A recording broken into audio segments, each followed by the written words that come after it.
आला तरीन और खालिस ऊद और आबे जमजम से तैयार शुदा अत्र पीतल के बर्तनों में डालकर इस्तेमाल किया जाता है।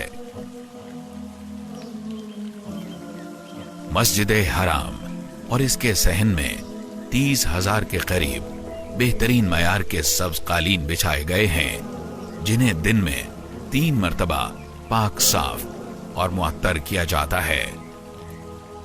हरम के कालीन धोने के लिए जदीद तरीन टेक्नोलॉजी और आला तरीन मयार के आलात पर मुश्तमिल जदीद तरीन लॉन्ड्री तैयार करवाई गई है।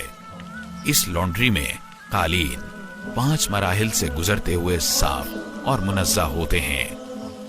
पहले मरहले में गर्दो गुबार साफ किया जाता है, फिर कालीन को धोया जाता है, फिर खुश्क किया जाता है, फिर धूप में डाला जाता है और फिर इनकी दोबारा सिलाई कर दी जाती है।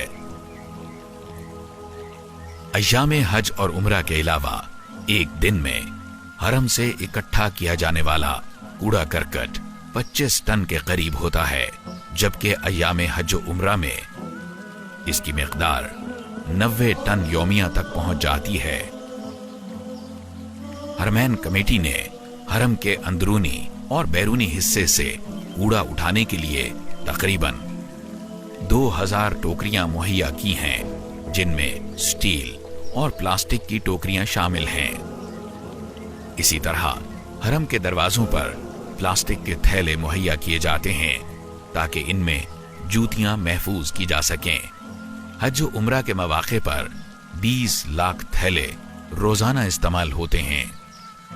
हरमैन कमेटी की खिदमत में काबा शरीफ के दरवाजे, मकाम इब्राहिम, हतीम की बत्तियों, दरवाजों, कुरान पाक की अलमारियों, पीतल से बनी चीजों और हरम के अंदर और सहन में मौजूद रुकावटों की पॉलिश करना और इन्हें चमकाना भी शामिल है। खाने काबा, हजर अस्वद, मुल्तजिम और रुकने यमानी को बेहतरीन और आला किस्म की ऊद और गुलाब के पानी से तैयार करदा खुशबू लगाई जाती है।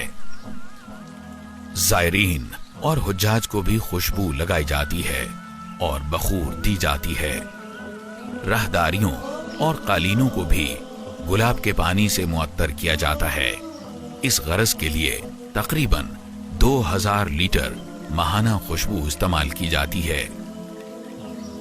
जितनी काविशें हरमैन में की गई हैं और जितनी अल्लाह के फजल से मजीद की जा रही हैं, यकीनन अज अव्वल ता आखिर अल्लाह की तौफीक और हरमैन की खिदमत को अपना एजाज समझने वाले मुखलिस हुक्मरानों की सरपरस्ती के बगैर ये सारे कारनामे किसी तौर मुमकिन न होते।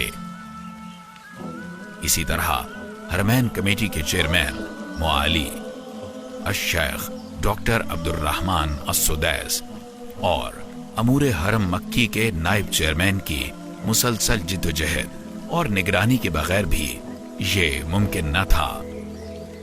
इन काबिले फख्र कारनामों में इन लोगों की मेहनत भी शामिल है, जिन्होंने अल्लाह के घर की खिदमत और अल्लाह के मेहमानों के लिए सहूलियात फराहम करने को अपना मनहज, तक़रब इलाही का जरिया और फख्र सआदत की वजह बना लिया है। रसूल अल्लाह सल्लल्लाहु अलैहि वसल्लम ने फरमाया, ये उम्मत उस वक्त तक खैर पर रहेगी जब तक इस मोहतरम जगह की हुर्मत बरकरार रहेगी, लेकिन जब वो उसे छोड़ देगी और उसकी हुर्मत मजरूह करने लगेगी तो हलाक हो जाएगी।